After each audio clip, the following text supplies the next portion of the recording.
The night over Tel Aviv began like any other. Families returned from their daily routines. Cafes were closing, and the city lights shimmered across the Mediterranean. But beneath the calm, there was a tension that few could name, an uneasy feeling that the air itself was heavy. Then, without warning, the darkness was split by the rising wail of air raid sirens. The sky lit up with trails of fire as Iran unleashed 54 Fatah missiles in a single, coordinated strike. The first explosions echoed like thunder across the city. Israel's Iron Dome defense system sprang to life, interceptors streaking upward in glowing arcs. Many of the missiles were destroyed mid-air, bursting into fragments that rained down into the sea or scattered harmlessly over open ground. Yet the sheer number was overwhelming. For every missile intercepted, another seemed to slip through, cutting across the night sky like a blade of light. Some of those missiles struck military installations. Others tore into communications hubs. But the heaviest blow fell on a Mossad underground facility, one of the intelligence agency's most guarded and secretive centers. The impact shook the earth itself, sending shockwaves across the capital. The underground structure caved in, tunnels collapsing, and fire erupting where sensitive equipment and documents had been stored. Inside, thousands of men and women had been working. Analysts pored over intelligence files, agents prepared for assignments. Technicians monitored global communications. In a moment, their world was consumed by chaos.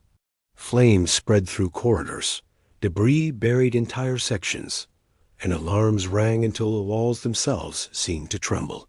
By the time the smoke began to clear, more than 7,000 Mossad personnel were counted among the injured, many of them in critical condition. The elite agency that for decades carried an aura of untouchable power suddenly found itself broken in ways no one had imagined.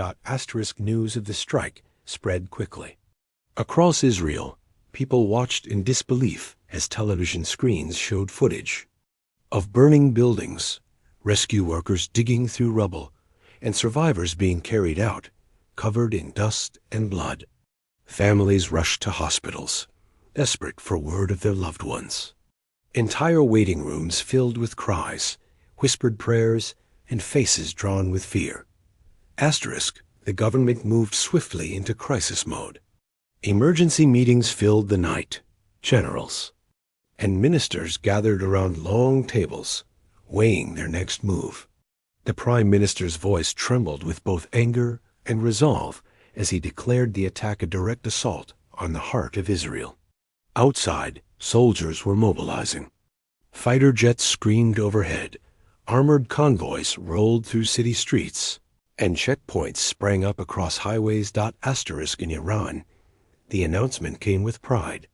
State television declared the operation a defensive strike, a response to Israeli covert actions that had, in their view, crossed too many lines. They claimed victory, warning that any retaliation would be met with an even greater wave of missiles. For them, it was not just a strike. It was a message that their reach could no longer be ignored. But for ordinary people, the meaning was far more personal. In Tel Aviv, families huddled together in shelters, holding their children close. In Haifa, entire neighborhoods sat without power, the glow of fires on the horizon replacing street lamps.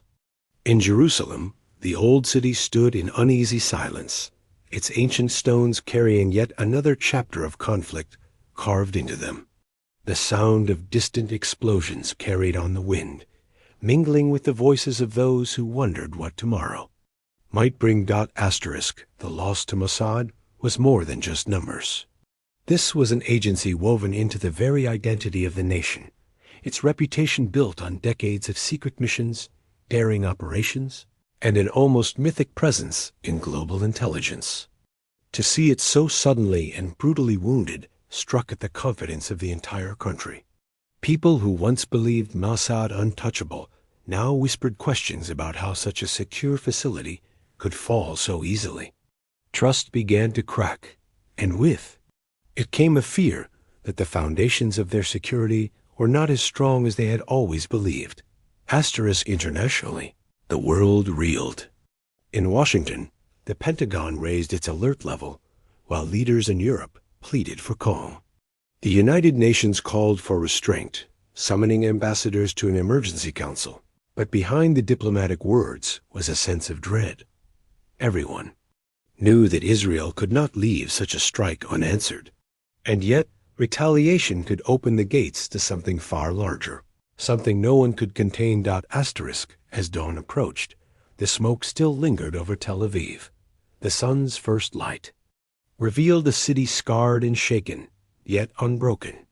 Rescue teams continued their work, pulling survivors from rubble, carrying stretchers through the chaos, their uniforms blackened with soot. Hospitals overflowed, but volunteers streamed in with supplies, food, and blood donations. In every corner, there were small acts of defiance, reminders that even in the face of devastation, life pushed forward.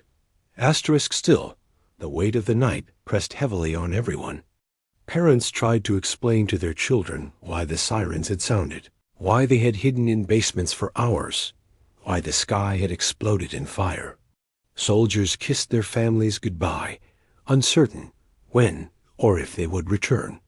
And across the nation, the unspoken question hung in the air. What comes next? Asterisk for Israel. The strike was not just a military challenge, but a test of spirit. For Iran, it was a bold statement of power and defiance. For the world, it was a chilling reminder of how quickly the fragile balance in the Middle East could unravel. Whether the path forward would lead to peace or plunge deeper into war was unknown, but one thing was clear. The night Iran launched 54 Fateh missiles would not be forgotten. It would echo through history, a turning point that left scars, both seen and unseen. Asterisk. And so, as the day begins, Israel stands wounded but alive. The people carry their grief, their fear, and their anger. The government carries the burden of choice, a decision that could define not just the future of the nation, but of the entire region. The world watches, holding its breath, waiting for the moment when silence gives way to whatever comes next. Asterisk.